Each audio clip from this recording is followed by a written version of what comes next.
사무엘상 3장 10절에서 14절까지 말씀입니다. 우리 한 절씩 교독해서 읽고 마지막 14절은 함께 읽도록 하겠습니다. 제가 먼저 읽습니다. 여호와께서 임하여 서서 전과 같이 사무엘아 사무엘아 부르시는지라 사무엘이 이르되 말씀하옵소서 주의 종이 듣겠나이다 하니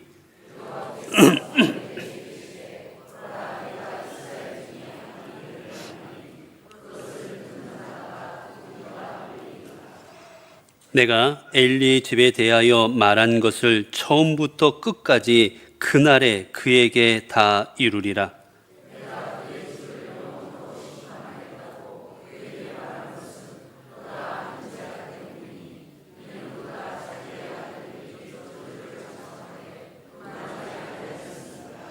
우리 함께 읽습니다.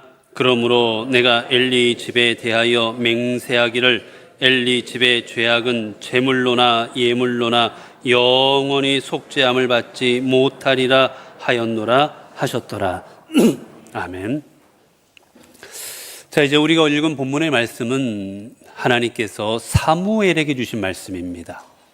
사무엘에게 사무엘아 사무엘아 부르신 후에 이제 그에게 말씀하시는 장면이 있지요. 근데 사무엘에게 주신 말씀이 사무엘에게 이루고자 하는 말씀이 아니고 사무엘 주신 말씀은 누구에게 이루고자 하는 말씀이었습니까? 엘리 대제사장에게 이루시고자 하는 말씀이었습니다. 그런데 우리 하나님께서 이 말씀을 사무엘에게 주실 때 오늘 본문에서 뭐라 말씀하실까? 주님께도 부르실 때 사무엘이 주여 말씀하옵소서 주의 종이 듣겠습니다 라고 하자 이제 하나님은 말씀을 이렇게 하십니다. 여호와께서 사무엘에게 이르시되 보라 내가 이스라엘 중에 한 일을 행하리니 그것을 듣는 자마다 두 귀가 울리리라. 자, 여기 보면 내가 이스라엘 중에 한 일을 행하리니 되고 있는데 이 말은 우리가 원어적으로 보면 어떤 뜻인 줄 아십니까? 무슨 일이 있어도 내가 꼭 할 것이다. 그러니까 내가 그냥 하나 하려고 하는데 이런 게 아니라요. 내가 분명하게 내가 무슨 일이 있어도 이룰 한 가지 일이 있노라라고 이렇게 가르쳐 주시는 겁니다. 하나님께서 이렇게 맹세코 내가 이 일을 이루겠다라고 하신 일은 어떤 일이었을까? 그 뒤에 보면 더 자세하게 나오는 게 그것을 듣는 자마다 두 귀가 울리리라. 여러분, 하나님께서 어떤 말씀을 주시면 사람들이 어디로 듣습니까? 귀로 듣잖아요. 근데 귀로 들을 때 이 귀가 울린다라는 겁니다. 귀가 울린다. 이게 어떤 의미일까요? 여러분, 우리의 귀가 울린다. 이게 어떤 의미겠습니까? 자, 우리 한번 찾아볼까요? 열왕기하 21장 12절입니다. 열왕기하 21장 12절입니다.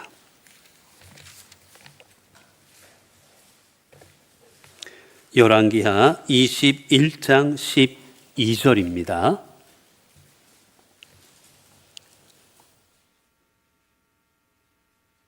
제 성경으로 599면입니다.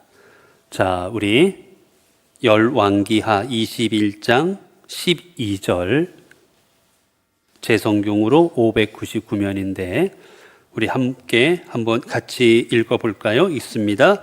그러므로 이스라엘의 하나님 여호와가 말하노니 내가 이제 예루살렘과 유다의 재앙을 내리리니 듣는 자마다 더 귀가 울리리라. 여기도 똑같은 표현이 나옵니다. 두 귀가 울릴 것이다. 근데 그 앞에 어떤 말을 합니까? 예루살렘과 유다의 재앙을 내리리니. 이건 뭐냐면 이 므낫세 왕이 하나님 앞에 범죄하였습니다. 네, 여러분, 일반적으로 왕이 범죄한다는 얘기는 왕 한 사람의 이야기가 아니라 그 민족 전체 이야기였습니다.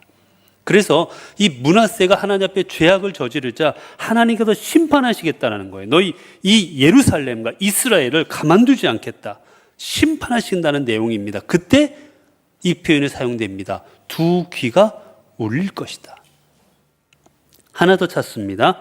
예레미야 19장 3절입니다. 예레미야 19장 3절.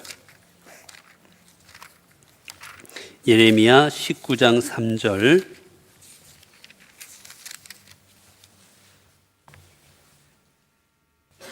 제 성경으로 1080면입니다.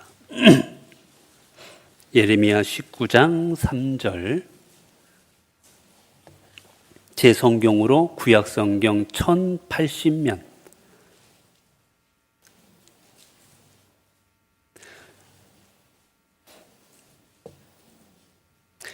자꾸 여러분이 화면에 나오는 것만 보니까 안 찾아지는 거예요. 이게 자꾸 찾아야 되는데. 예레미야 19장 3절. 자, 우리 함께 읽습니다. 말하기를 너희 유다 왕들과 예루살렘 주민아 여호와의 말씀을 들으라. 만군의 여호와 이스라엘의 하나님이 이같이 말씀하시되 보라 내가 이곳에 재앙을 내릴 것이라. 그것을 듣는 모든 자의 귀가 떨리니. 이것도 같은 의미예요. 귀가 떨릴 것이다. 이 같은 의미입니다. 이게 어떤 의미냐? 진동한다는 뜻, 진동한다. 귀가 막 진동할 것이다 라는 의미입니다. 이것도 무슨 말, 예레미야에게 주시는 말씀 뭐였냐면 유다 왕과 예루살렘 거민들 이들이 하나님 앞에 온전하지 못하자 하나님께서 내가 유다와 내가 이 예루살렘에 재앙을 내릴 것이다. 그런데 그걸 듣는 자마다 귀가 떨릴 것이다 라는 겁니다. 여기서 여러분 이제 귀가 울리리라 이 말이 어떤 의미인지 이제 감이 오셨을 거예요. 귀가 울린다는 얘기는 여러분 어떤 재앙이라든지 큰 슬픈 일이라든지 감당기 어려운 그런 어떤 일들이 벌어짐으로 말미암아 우리의 심령이 울리는 그런 일들이 그런 일이 벌어졌을 때 표현이 귀가 울린다라고 표현하는 겁니다. 우리가 어떤 일에 놀랐어요. 우리가 막 어떤 갑작스러운 어떤 일에 막 놀랐습니다. 그러면 뭐가 떨어져 버려요? 뭐 간이 떨어졌다고도 하고 누구는 심장이 떨어졌다고도 하고 뭐 여러 가지가 떨어진다 하잖아요. 뭐 그런 표현인 겁니다. 그런 관용적 표현인 거예요. 그래서 이 표현은 뭐냐면 아주 우리가 받아들이기 엄청나게 들리면 내 심령이 떨리는 것 같은 일이 두려워서 벌벌벌벌 떨리는 일이 내 귀에 들려져서 귀가 떨린다라는 겁니다. 그런 의미인 거예요. 재앙이 내리든지 아니면 뭐 전쟁이 일어나가지고 패했다는 소문을 듣든지 결국 하나님께서 주시는 말씀은 뭡니까? 엘리 집안에 어떤 일을 행할 것인데 너희가 그 행한 일을 듣고 그리고 이스라엘에게 행한 일을 듣고 너희가 귀에 떨릴 정도로 심령이 떨리는 일을 너희가 들을 것이다 라는 겁니다. 자, 우리는 알고 있습니다. 이후에 어떤 일들이 벌어졌죠? 이스라엘이 블레셋과의 전쟁에 나갑니다. 블레셋과의 전쟁에 나가서 어떻게 되었습니까? 그 전쟁에서 패합니다. 대패합니다. 그 전에 이미 전쟁에서 자꾸 졌어요. 밀립니다, 전세가. 그러자 이스라엘 민족이 비장의 무기를 꺼냅니다. 우리가 뭐 할 때 보면 뭐 운동 경기도 그렇고 아니면 어떤 전쟁이나 이런 것도 그렇고 비장의 무기가 있잖아요. 이 속에 숨겨놨다가 급박할 때 반전 카드로 쓸 수 있는 그런 거, 이게 비장의 카드라고 합니다. 자, 이스라엘 민족에게는 비장의 카드가 있었어요. 그게 뭐였을까요? 바로 언약궤입니다. 여러분, 언약궤는 뭐의 상징입니까? 하나님의 임재의 상징이에요. 하나님께서 그 십계명을 주시면서 내가 너희와 함께 할 것이다. 너희를 인도할 것이다. 그래서 그거를 메고 계속해서 광야를 지나왔습니다. 그리고 그거를 메고 제사장들이 요단강에 건너가자 요단강이 갈라져 버렸어요. 이 언약궤는 하나님의 임재하심과 하나님의 역사심의 산 그 경험과 증인이 되는 게 이 언약궤입니다. 그래서 이스라엘 민족이 이 전쟁에서 질 것 같으니까 뭘 가지고 나가요? 언약궤를 가지고 갑니다. 이 언약궤에 임재하시는 하나님이 우리와 함께 하시사 이 전쟁에서 승리케 하실 것이다. 자, 그래서 전쟁을 했습니다. 그런데 어떻게 되었을까요? 전쟁하고 났는데 전쟁에서 패배합니다. 그러자 그들이 회심의 카드, 비장의 카드로 가져갔던 그 언약궤마저 어떻게 돼요? 블레셋에게 빼앗겨 버립니다. 이제 이스라엘은 심장 없는 사람과 똑같이 되어버린 거예요. 그들의 신앙과 그들의 모든 것의 중심이 이 바로 언약궤에 있었는데, 모든 이 이스라엘 민족이 하나님의 백성이라는 그 모든 언약의 중심이 십계명이었는데 그게 블레셋에게 빼앗겨 버린 겁니다. 여러분, 이거는 상상할 수 없는 일이에요. 하나님의 언약궤가 적들의 손에 넘어갔다? 있을 수가 없는 일인 겁니다. 그러자 이 소식을 들었을 때 어떤 일이 벌어집니까? 이 언약궤가 블레셋에게 빼앗겼고, 그리고 또 어떤 일이 이루어집니까? 그 전쟁에 나갔던 홈니와 비느하스라는 두 제사장이 그만 전쟁에서 죽습니다. 여러분, 제사장은 이 시대에 종교 지도자일 뿐만이 아니라 민족을 이끄는 지도자의 역할까지 했습니다. 지금 우리가 읽은 사무엘, 여기는 사사시대예요. 사사시대. 왕이 없는 시대입니다. 그랬기 때문에 이 제사장들이, 엘리 대제사장은 사사까지 같이 하던 사람이에요. 결국 이 민족을 이끄는 제사장이 나가서 전쟁을 하다가 둘이 죽어버렸습니다. 여러분, 제사장은 하나님을 가장 가까이서 섬기는 사람들이었어요. 그런데 전쟁에서 잃고 말았습니다. 여러분, 이스라엘이 얼마나 두려워 떨었겠습니까? 하나님의 언약궤도 빼앗겼지, 그리고 그 언약궤를 중심으로 하나님을 섬기고 우리를 이끌던 제사장 둘이나 죽었지. 여러분, 이들은 심장이 아마 거의 심장이 떨어지는, 내 삶이 저 지옥으로 한 것 같은 그런 충격을 받았을 거예요. 그래서 하나님께서 이 일이 이루어지는 일을 너희가 들을 때 두 귀가 울릴 것이다 라고 말씀하시는 겁니다. 여러분, 우리가 이 사무엘의 시대, 사사시대 하나님께서 주셨던 앞부분에 시작할 때 말이 무엇이었습니까? 하나님의 말씀이 희귀하였다. 하나님의 말씀이 그들 가운데 잘 임하지 않았습니다. 그건 뭐냐? 하나님은 말씀하시되 이들이 듣지를 못했던 거예요. 제대로.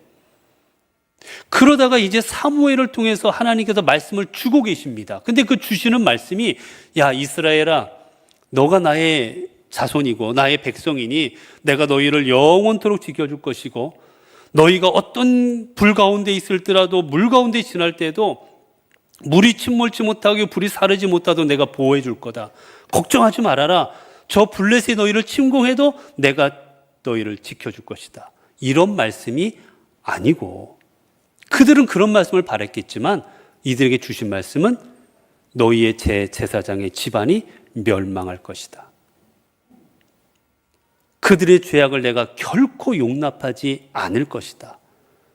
너희가 들을 소문은 두 귀가 울릴 정도로 큰 충격적인 재앙이 너희에게 임할 것이다 라고 하나님은 지금 말씀하시는 겁니다. 왜 하나님은 이러한 말씀을 주셨을까? 좀 복된 말씀, 은혜로운 말씀, 좀 좋은 말씀을 주시지 왜 이들에게 심판과 재앙의 말씀, 너무나도 두려워서 심장이 떨어질 것 같은 그런 말씀을 왜 주신다고 했을까? 첫 번째는 이들의 죄악 때문입니다. 우리가 잘 아는 것처럼 홈니와 비느하스, 그들은 어떻겠습니까? 하나님의 성전을 더럽힌 사람들이었어요. 성전에 수종드는 여인들과 그들을 희롱하면서 범죄했던 게 바로 이 두 아들이었고, 하나님 앞에 바쳐진 제물들을 자신의 마음대로 가져가 버린 하나님의 그 거룩함과 신성성을 훼손한 그런 죄악된 자식들이었습니다. 그리고 이스라엘 민족은 끊임없이 하나님의 말씀을 외면하고 있고 자신들의 마음대로 살아가고 있었습니다. 하나님의 말씀이 우리에게 어떤 말씀이 있나 생각하는 게 아니라 오늘 어떻게 하면 내가 기분이 좋을까? 오늘 내가 어떻게 하면 행복할까? 오늘 내가 어떻게 하면 만족할까? 내가 원하는 대로 살아갔습니다. 그러자 하나님은 내가 너희를 심판할 것이다. 너희가 두려워 떨 정도로 심판할 것이다 라고 말씀하시는 거예요. 여러분, 하나님은 물론 우리를 사랑하십니다. 그리고 우리를 보호하시고 지키시고 인도하여 주십니다. 그러나 또 반면 하나님께서는 우리가 잘못했을 때는 엄하게 꾸짖으시는 분이십니다. 오늘 오전에 설교 때 성령님께서 하시는 역할 중에 하나가 책망하심입니다. 하나님은 그저 잘못해도 오냐 하나밖에 없는 내 손주인데 하나밖에 없는 우리 자손인데 괜찮다 그런 분이 아니세요, 여러분. 하나님은 잘못했을 때는 심판하십니다. 너희가 잘못한 너희의 죄악대로 갚아줄 거라고 그 모든 죄악을 다 기억하시고 그 모든 죄악에 맞는 심판을 내리십니다. 그렇게 여러분, 우리는 언제나 하나님 앞에 두렵고 떨리는 마음으로 살아가야 되는 겁니다. 오늘 이스라엘 백성들은 하나님을 두려워하지 않았어요. 하나님 앞에 떨지를 않습니다. 그래서 하나님께서 계속 말씀하신 게 너희는 여호와를 경외하라는 겁니다. 경자가 두려워한다는 뜻이에요, 여러분. 하나님을 두려워할 때 그분 앞에서 바로 살아가는 겁니다, 여러분. 여러분, 경찰이 두려우니까 그 앞에서 똑바로 하는 거예요. 그렇지 않습니까? 경찰이 웃으면 그 앞에서 똑바로 하겠어요? 난동 부리고 함부로 하지? 그렇게 우리는 하나님을 두려워할 줄 아는 존재가 되어야 됩니다. 또 하나님께서 이렇게 말씀하신 이유가 있습니다. 이유는 바로 이 모든 게 이루어지는 것은 하나님께서 힘과 능력이 없어서가 아니라 하나님의 심판으로 말미암음을 가르쳐 주기 위함이셨습니다. 여러분, 이때 전쟁은 어떤 전쟁이었느냐? 각자 자기의 신을 가지고 나가서 전쟁합니다. 우리는 여호와 하나님, 자 블레셋은 바알. 그래서 그들은 누구의 이름으로 전쟁을 하느냐? 신의 이름으로 전쟁하는 거예요. 그러면 우리가 이겼으면 누가 더 힘이 센 겁니까? 내가 믿는 신이 힘이 센 겁니다. 이때 그렇게 생각했어요. 신의 능력이 임해서 우리가 이긴다. 그럼 내가 섬기는 신이 힘이 세야 되는 겁니다. 그런데 하나님께서 이 전쟁에서 지금 하나님이 이끄시는 인도하는 이스라엘이 졌어요. 그러면 어떻게 된 겁니까? 하나님이 바알보다 힘이 약한 것밖에 되지 않아요. 그래서 하나님께 말씀하시는 겁니다. 이것은 내가 전쟁에서 패하는 것이 아니라 내가 너희에게 내리는 재앙이다. 여러분, 하나님께서는 우리를 어떻게 인도하십니까? 때로는 사랑으로 인도하십니다. 때로는 은혜로 인도하십니다. 그러나 때로는 우리를 심판하심으로 말미암아 바른 길로 또한 인도하여 주십니다.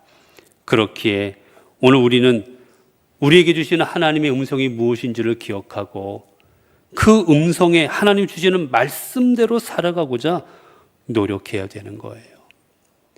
그리할 때 우리를 심판하시는 하나님은 심판으로 우리의 삶을 끝내지 아니하시고 어떻게 하십니까? 그 심판을 지나가서 우리를 은혜의 길로 인도하여 주시는 겁니다. 여러분, 성경에 보면 호세아서를 통해서 주님께서 이렇게 말씀하시지요.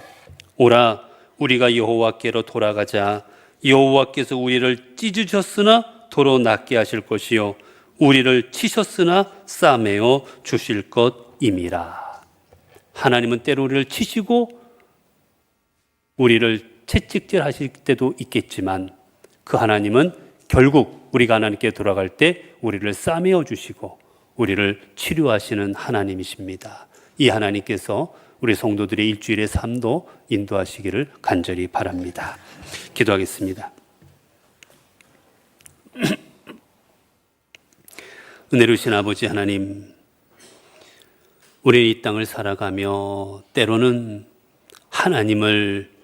하나님께서 어떠한 분인지를 온전히 깨닫지 못하고 그저 내 마음대로 내 뜻대로 그저 방종하게 살아갈 때가 많이 있습니다. 하나님, 오늘 주신 말씀을 통하여 우리가 하나님 앞에 죄된 삶을 살아갈 때 우리 하나님이 어떠한 하나님으로 우리에게 다가오시는지 저희들 보았습니다. 하나님, 우리 하나님은 때로는 복을 주시기도 하고 은혜를 주시지만 또한 우리가 잘못된 길을 걸어갈 때에는 우리를 엄히 꾸짖으시고 때로는 잘못한 만큼 우리에게 또한 심판하실 줄로 믿습니다. 이에 우리가 살아가는 그 삶의 자리가 늘 하나님 앞에 바른 길로 그리고 하나님께서 기뻐하시는 길로 걸어가는 저희들이 되도록 인도하여 주옵소서. 그래 저희들의 삶이 우리를 다시 싸매어 주시고 우리를 다시 치유하여 주시는 하나님의 은혜를 늘 경험케 하옵소서. 우리 주 예수 그리스도 이름으로 기도드리옵나이다. 아멘.